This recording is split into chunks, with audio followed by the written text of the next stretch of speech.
Frères et sœurs bien-aimés, nous sommes au 4e dimanche de l'Avent. Nous ne regardons plus le Messie venir de loin. Il est déjà là, présent dans le sein de la Vierge Marie. Les lectures de ce jour nous présentent deux hommes, deux manières de réagir quand Dieu parle. Le roi Akaz et Joseph l'époux de Marie, l'homme de foi discrète mais résolu. Dans la première lecture, le prophète Isaïe s'adresse au roi Akaz, un homme à la fois chancelante, confronté à la menace de ses ennemis. Son règne sur Juda est marqué par une profonde crise politique et spirituelle. Face à l'alliance menaçante du royaume d'Israël au nord et de l'Aram, Akaz, qui était roi de Juda au sud, est saisi de peur. Au lieu de s'appuyer sur l'alliance que Dieu a conclue avec la lignée de David, il cherche une solution purement humaine. S'allier aux Assyriens, la grande puissance de l'époque, au risque de faire entrer la domination étrangère et l'idolâtrie dans son propre royaume. Dieu envoie alors le prophète Isaïe pour le rassurer.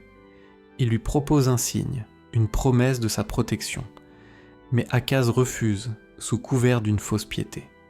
Il répond « Non, je n'en demanderai pas, je ne mettrai pas le Seigneur à l'épreuve. » Cette attitude, qui semble pieuse, ne pas tenter Dieu selon le Deutéronome 6, verset 16, est en réalité un rejet délibéré de la providence divine.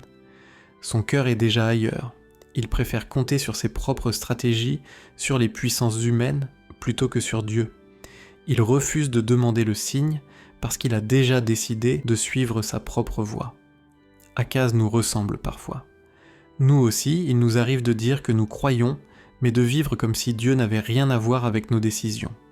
Nous prions, mais au moment de choisir, nous laissons la peur, l'argent, la sécurité ou le regard des autres guider nos pas.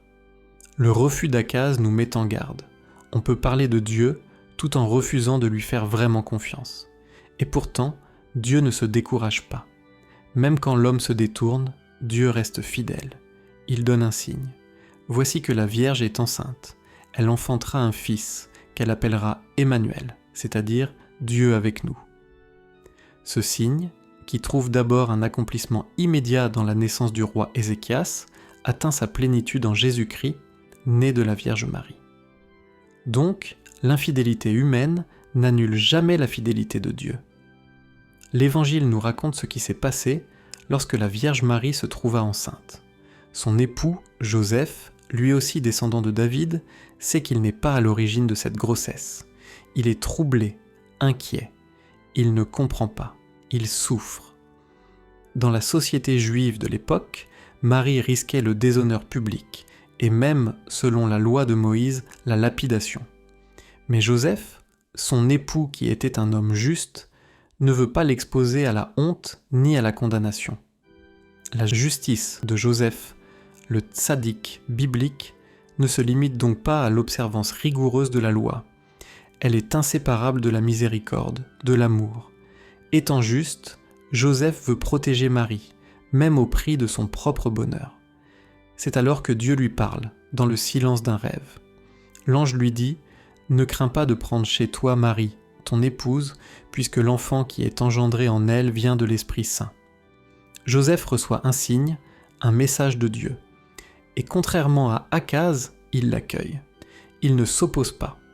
Il se lève et il fait ce que Dieu lui demande. Il ne comprend pas tout, mais il fait confiance. Il se laisse disponible pour que s'accomplissent les projets de Dieu. Il devient le gardien du mystère, l'homme du silence, de l'obéissance, du service. Il est pour nous le modèle d'une foi humble et agissante.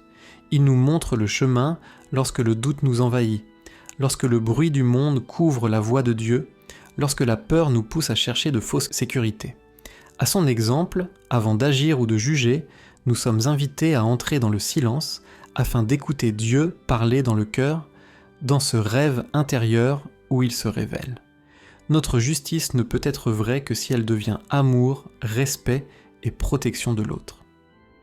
Frères et sœurs, alors que nous nous préparons à célébrer Noël, les lectures de ce jour nous rappellent que le Seigneur est déjà à la porte de nos cœurs. L'Emmanuel est là. Dieu est avec nous.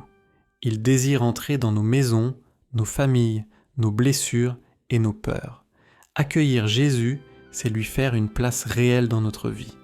comme Joseph a accueilli Marie et l'enfant. Par l'intercession de Saint Joseph, demandons la grâce d'une foi simple, d'un cœur confiant et d'un silence habité par Dieu. Que le Seigneur vous bénisse et vous garde dans sa paix.